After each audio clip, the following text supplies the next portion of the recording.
Our lives depend on a world we can't see. Think about your week so far.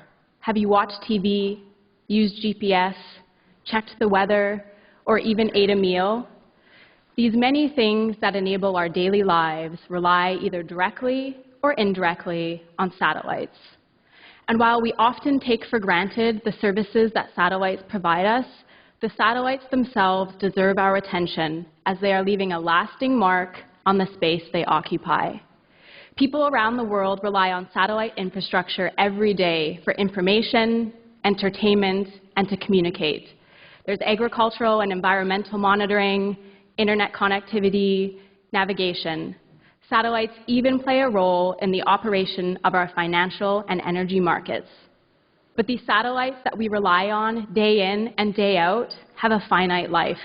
They might run out of propellant, they could malfunction, or they may just naturally reach the end of their mission life. At this point, these satellites effectively become space junk, cluttering the orbital environment. So imagine you're driving down the highway on a beautiful sunny day out running errands. You've got your music cranked, your windows rolled down with the cool breeze blowing through your hair. Feels nice, right? Everything is going smoothly until suddenly your car stutters and stalls right in the middle of the highway. So now you have no choice but to abandon your car where it is on the highway. Maybe you were lucky enough to be able to move it out of the way and into a shoulder lane so that it's out of the way of other traffic. A couple of hours ago, your car was a useful machine that you relied on in your everyday life. Now, it's a useless hunk of metal taking up space in a valuable transportation network. And imagine international roadways all cluttered with broken down vehicles that are just getting in the way of other traffic. And imagine the debris that would be strewn everywhere if a collision actually happened. Thousands of smaller pieces of debris becoming new obstacles. This is the paradigm of the satellite industry. Satellites that are no longer working are often left to deorbit over many, many years or only moved out of the way as a temporary solution. And there are no international laws in space to enforce us to clean up after ourselves. So the world's first satellite, Sputnik 1, was launched in 1957. And in that year, there were only a total of 3 launch attempts. Decades later, and dozens of countries from all around the world have launched thousands of more satellites into orbit. And the frequency of launches is only going to increase in the future, especially if you consider things like the possibility of 900+ satellite constellations being launched. Now, we send satellites to different orbits depending on what they're needed for. One of the most common places we send satellites is the low Earth orbit, possibly to image the surface of Earth at up to about 2,000 kilometers altitude. Satellites there are naturally buffeted by Earth's atmosphere, so their orbits naturally decay, and they'll eventually burn up, probably within a couple of decades. Another common place we send satellites is the geostationary orbit at about 35,000 kilometers altitude. Satellites there remain in the same place above Earth as the Earth rotates, which enables things like communications or television broadcasts, for example. Satellites in high orbits like these could remain there for centuries. And then there's the orbit coined the graveyard, the ominous junk or disposal orbits, where some satellites are intentionally placed at the end of their life so that they're out of the way of common operational orbits. Of the nearly 7,000 satellites launched since the late 1950s, only about 1 in 7 is currently operational.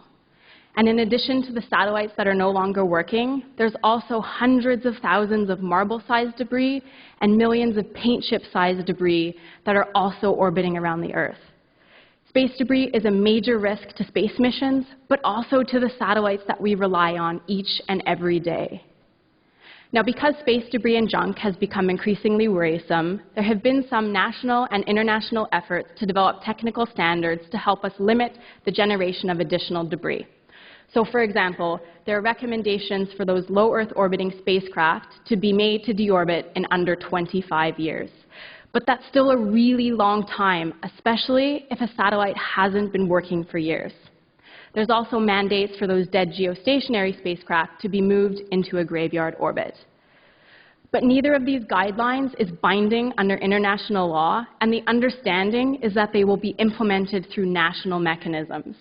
These guidelines are also not long-term, they're not proactive, nor do they address the debris that's already up there. They're only in place to limit the future creation of debris. Space junk is no one's responsibility. Now, Mount Everest is actually an interesting comparison of a new approach to how we interact with our environments, as it's often given the dubious honor of being the world's highest garbage dump. Decades after the first conquest of the world's highest peak, tons of rubbish left behind by climbers has started to raise concern. And you may have read in the news that there's speculation that Nepal will crack down on mountaineers with stricter enforcement of penalties and legal obligations. The goal, of course, is to persuade climbers to clean up after themselves. So maybe local not-for-profits will pay climbers who bring down extra waste, or expeditions might organize voluntary cleanup trips. And yet still, many climbers feel that independent groups should police themselves. There's no simple or easy answer, and even well-intentioned efforts at conservation often run into problems. But that doesn't mean we shouldn't do everything in our power to protect the environments that we rely and depend on. And like Everest, the remote location and inadequate infrastructure of the orbital environment make waste disposal a challenging problem. But we simply cannot reach new heights and create an even higher garbage dump, one that's out of this world.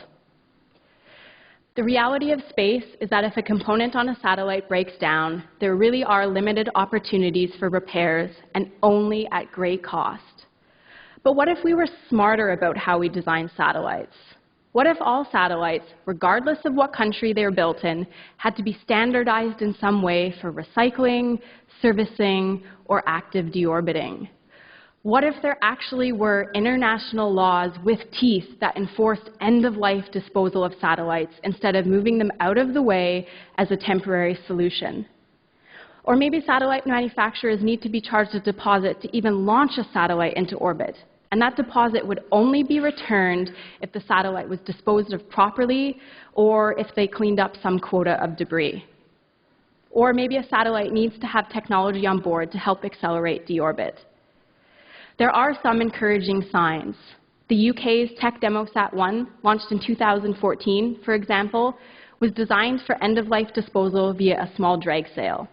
This works for this satellite because it's small, but satellites that are higher or in larger orbits or are larger altogether, like the size of school buses, will require other disposal options.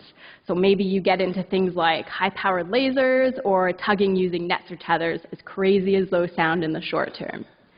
And then one really cool possibility is the idea of orbital tow trucks or space mechanics. Imagine if a robotic arm on some sort of space tow truck could fix the broken components on a satellite, making them usable again. Or what if that very same robotic arm could refuel the propellant tank on a spacecraft that relies on chemical propulsion, just like you or I would refuel the fuel tanks on our cars? Robotic repair and maintenance could extend the lives of hundreds of satellites orbiting around the Earth. Whatever the disposal or cleanup options we come up with, it's clearly not just a technical problem. There's also complex space laws and politics that we have to sort out. Simply put, we haven't found a way to use space sustainably yet. Exploring, innovating to change the way we live and work are what we as humans do. And in space exploration, we're literally moving beyond the boundaries of Earth. But as we push thresholds in the name of learning and innovation, we must remember that accountability for our environments never goes away. There is without doubt congestion in the low Earth and geostationary orbits, and we cannot keep launching new satellites to replace the ones that have broken down without doing something about them first, just like we would never leave a broken down car in the middle of the highway. Next time you use your phone, check the weather, or use your GPS, think about the satellite technologies that makes those activities possible. But also think about the very impact that the satellites have on the environment surrounding Earth and help spread the message that together we must reduce our impact. Earth's orbit is breathtakingly beautiful and our gateway to exploration. It's up to us to keep it that way. Thank you.